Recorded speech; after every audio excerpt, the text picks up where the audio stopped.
President Trump's reciprocal tariffs on imports from foreign countries include a 34% tax on goods from China. If you want your tariff rate to be zero, then you build your product right here in America. The tariffs increase inflation. That's called stagflation. In other words, they charge us, we charge them less. So how can anybody be upset? All right, this is a very serious update for anyone in e-commerce, whether you're a real brand or you're a dropshipper, but especially if you're dropshipping or just sourcing products from China in general.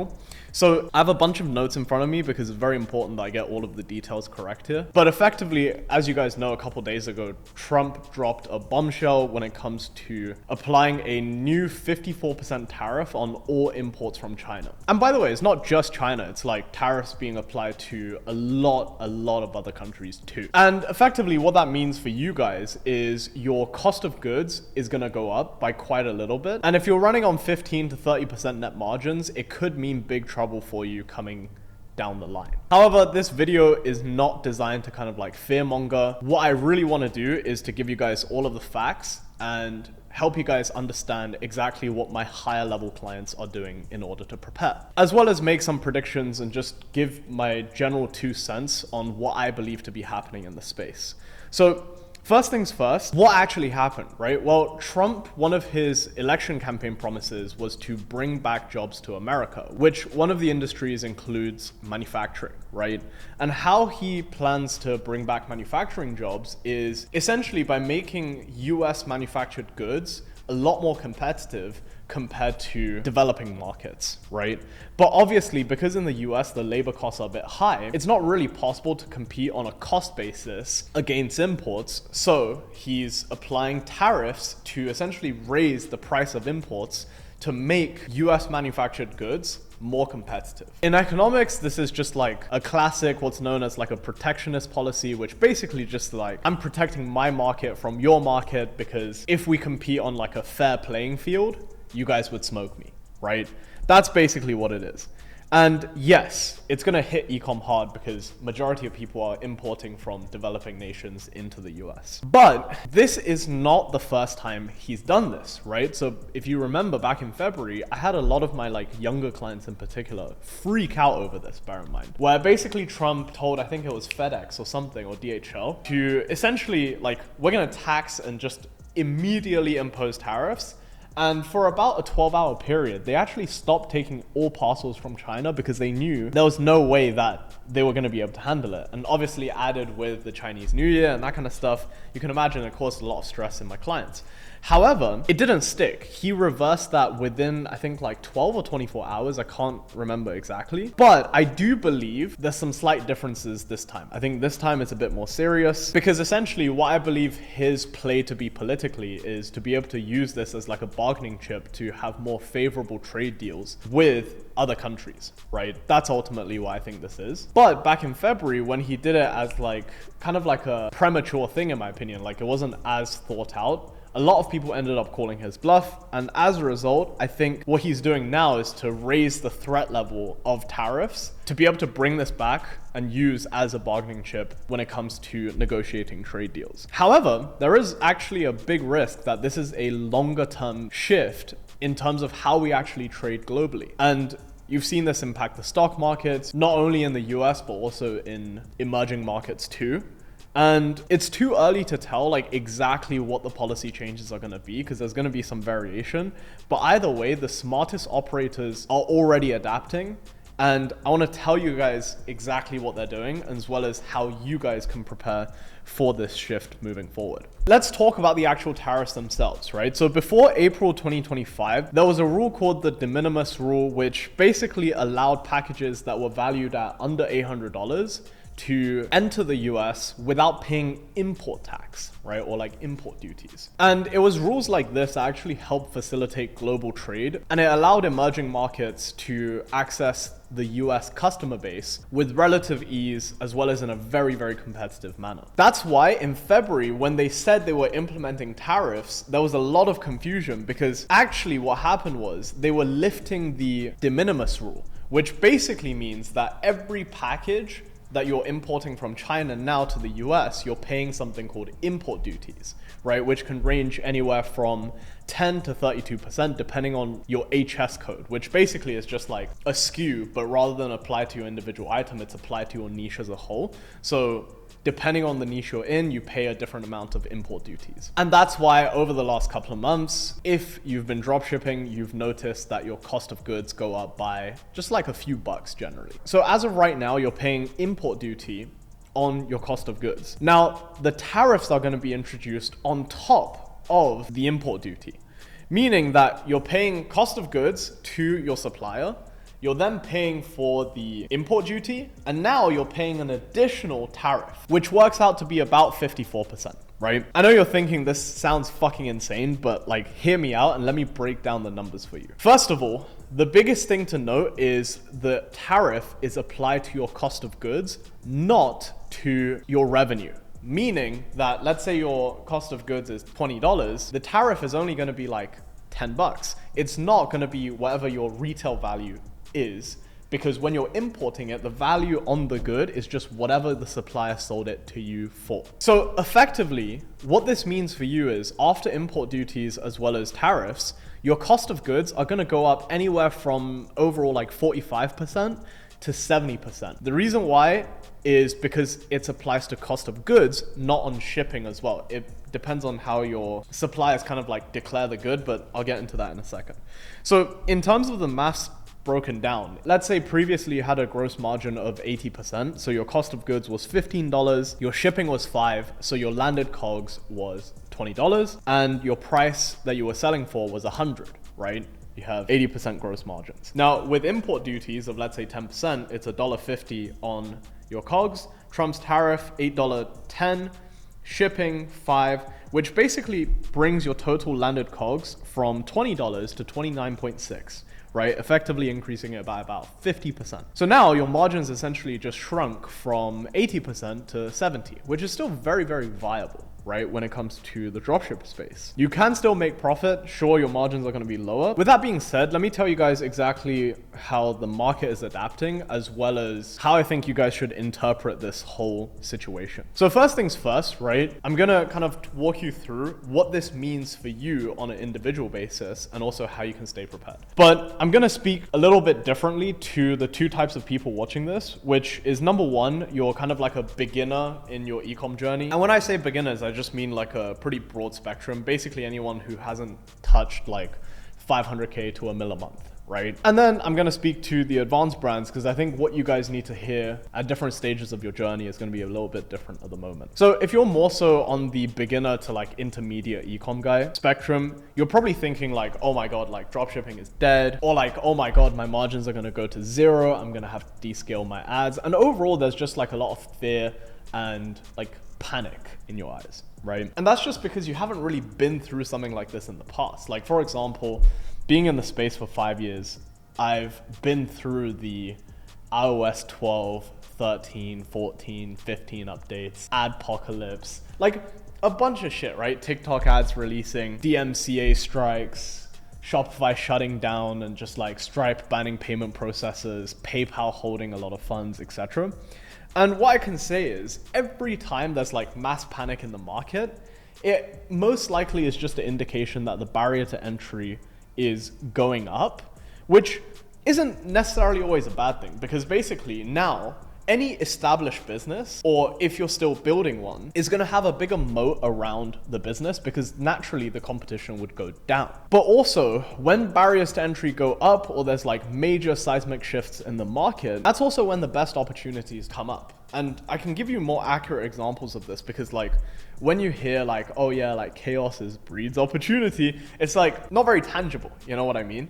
So let me give you some tangible perspectives to hopefully get you excited about the situation. For example, if you're running a brand, let's say that's doing under 500K per month, right? You have the advantage of being small, which allows you to adapt much, much faster compared to the bigger brands out there, right? Because you have less inventory to sell. You can quite easily pivot your funnels because you probably don't have as much back-end infrastructure. You don't have crazy amounts of like team overheads, etc. And that allows you to adapt faster and gain the first mover's advantage in this new market landscape. Because for example, right, if you're a brand that's doing $5 million a month, You might have like 2.5 or even $6 million of inventory stuck in China that you just paid for, hoping to sell over the next quarter, let's say.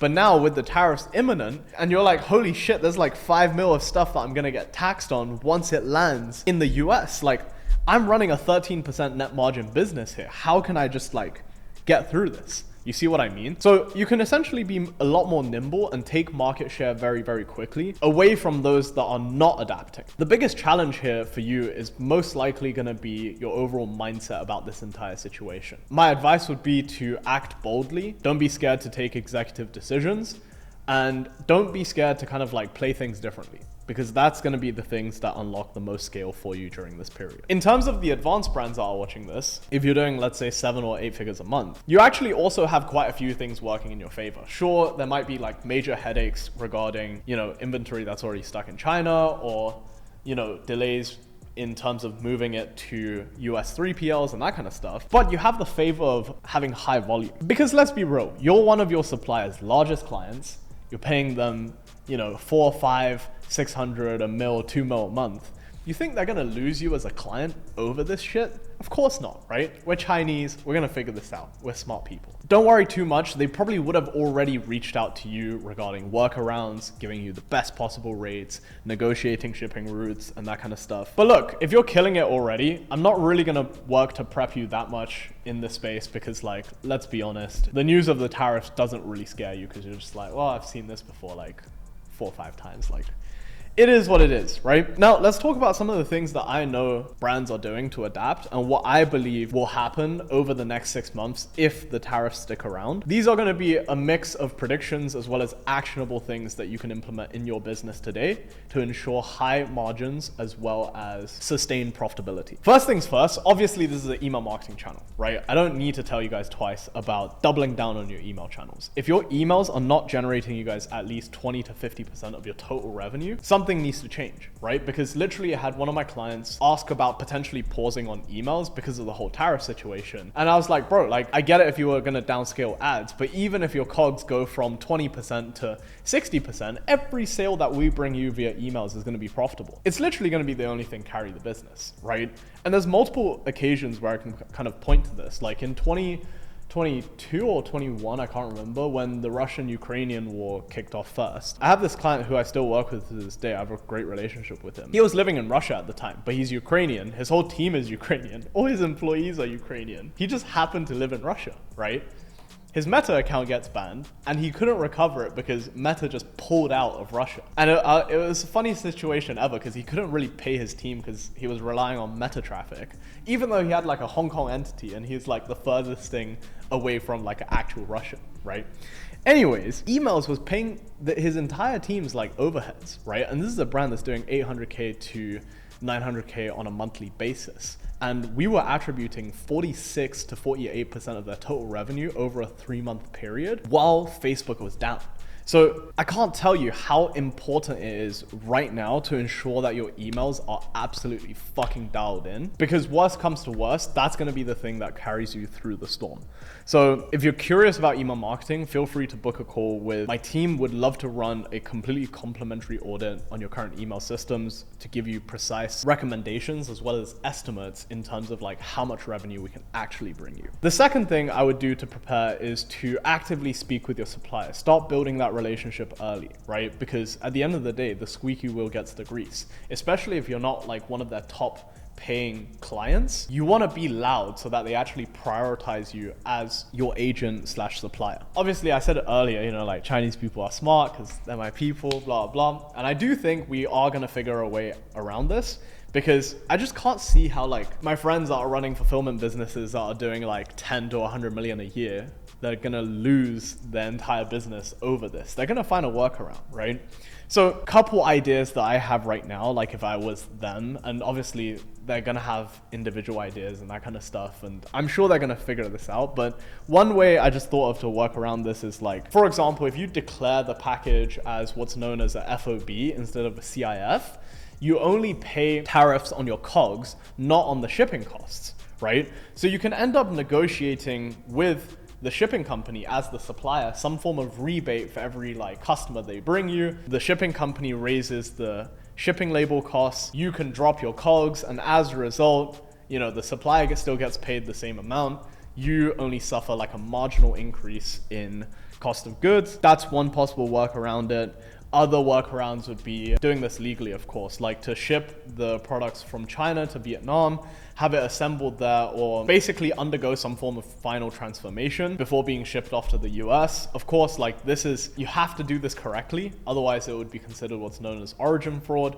But there's kind of ways around this, right? That's why, for example, Apple is designed in California, but made in China. Same kind of principle applies there. Ultimately, again, the Chinese are smart as fuck. They're gonna figure this out. My friends are not gonna lose their businesses over this, right? I've already heard some behind the scenes talks about how they can circumvent this. I wouldn't worry too much. Third thing I would do, and this is actually a serious thing that everyone in ecom I believe should be doing, which is like explore more intricate funnels, right? If your funnel right now is just add to Shopify product page to checkout to sessions completed, you're essentially like not that great of an ecom operator. Because you don't understand how to make advertorial funnels work, VSL funnels work, you don't understand how to increase average order value. You're basically playing ecom on level 1 or 2. When really to scale to like the 2, 3, 4, 5, 6, 7, 8, 9, $10 million a month range, you need to understand ecom as a whole and how the game is evolving. So the reason why I say to explore more intricate funnels like advertorials and that kind of stuff is because it allows you to unlock higher average order values. Because the generic advice here when it comes to the tariffs is to basically find higher margin products with higher perceived value, so therefore you can have more arbitrage between cost of goods versus your sold price, right?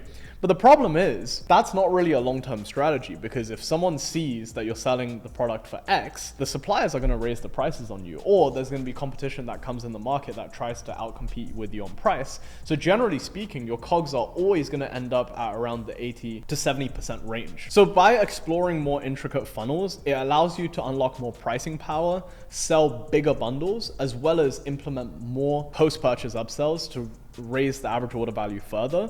Because if you raise the average order value past a certain amount, then yes, your margins might be lower, but your CAC is going to stay the same.